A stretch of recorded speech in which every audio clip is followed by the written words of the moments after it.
Hello, I welcome you all. The problem reads design considerations for the bumper B on the 5 megagram strain car require use of nonlinear spring having the load deflection characteristics shown in the graph.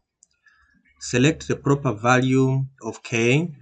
K is the spring stiffness, so that the maximum deflection of the spring is limited to 0.2 meters when the car traveling at 4 meters per second strikes the rigid stop.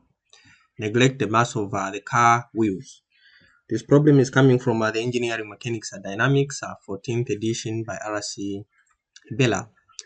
So we're going to use the principle of work and energy. We have this spring here, so you can think of this is the spring, like so.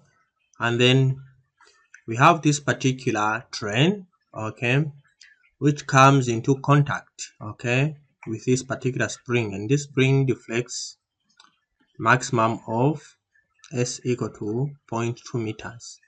We are being asked to determine the proper value of K, which is the spring stiffness. Okay, so let's draw the free body diagram. Right, so we will expect, of course, we do have the weight. We have the weight of this particular train, like so, and this equivalent to normal force, like so. So this is the normal force, and this is the weight. Okay. So, and then at this particular point, we do have immediately it comes into contact with the spring. We are going to have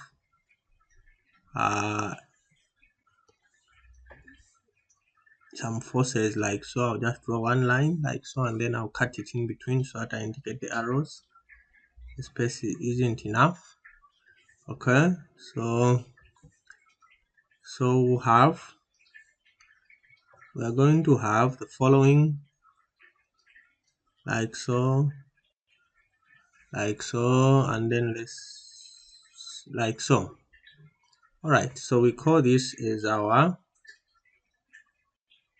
spring force S.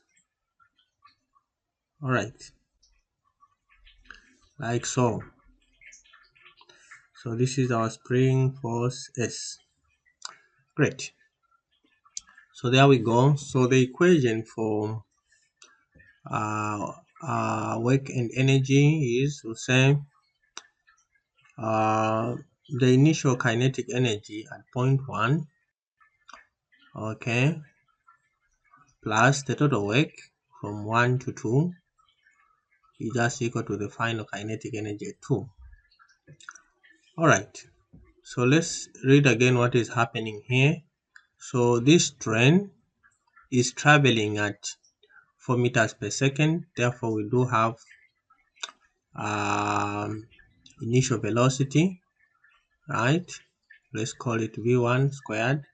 Then for the total work, we are dealing with the spring here, so I'll integrate the spring force like so, ds, okay, then equal to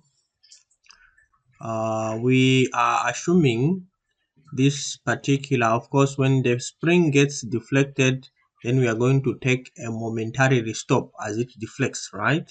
So we do have a spring like so. So when it deflects, we are considering this particular point where it has momentarily stopped. Okay, so that's the deflection we are looking at. We are not considering it where it rebounds again. Okay, it deflects and then momentarily stops. That is the point we are looking at, and therefore this just becomes equal to 0. Okay, so we have been given that m is just equal to 5 megagrams, is just 5,000 kg. V1 is equal to 4 meters per second, and Fs, okay, is equal to ks squared. Okay, this is our spring force. All right, so replacing everything, we'll have just half there, 5,000 force squared, okay, plus integral, our s1 is equal to 0, okay, and then the final deflection is just equal to 0.2, so it's 0 to 0.2. Then we have minus, okay, minus Fs, which is the spring force, and is ks squared ds, okay, equal to 0. So half 5,000 for like so. Then we have minus, we integrate that, it just becomes s cubed divided by 3, integrating this from 0 to 0.2. So this we have, this therefore we have the following, okay, and our s, I mean once we replace those values, we'll have just a 0.2 there, okay, the power 3 divided by 3 equal to 0, and k finally will just be equal to 0.5 by 5,000, 0.5 by 5,000, and then 4 squared divided by, there we go, so we are dividing this by 1 over 3 by 0.2 cubed. So k is just going to be equal to, let's work out k, that's 0.5 by 5,000 by 4 squared divided by 1 over 3 by 0.2 cubed. Okay, right, so we have a 15 times 10 to the power 6. Right, units there, newtons per meter squared. Why meter squared?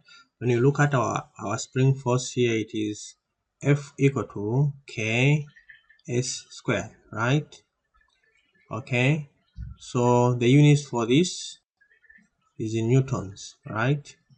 So if we have K like this, and then we have S, this is units of length, so this is meter squared like that, equal to newtons. What do you think will be the units for K for a particular case like this?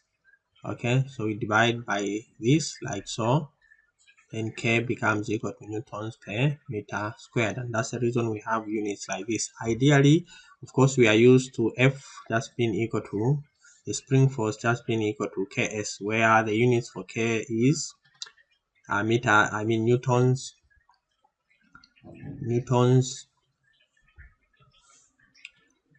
per meter, but in our case it's newtons per meter squared, so that we have units of newtons, okay, as the final units for the spring force. Okay, I hope that makes sense. I hope so. Right, so I guess we are done. Let me just wrap this. I guess we are done, and I hope this particular video was helpful, and if it was, give me a thumbs up, like my video, continue subscribing and sharing my channel. Bye bye, and I'll see you in my next screencast.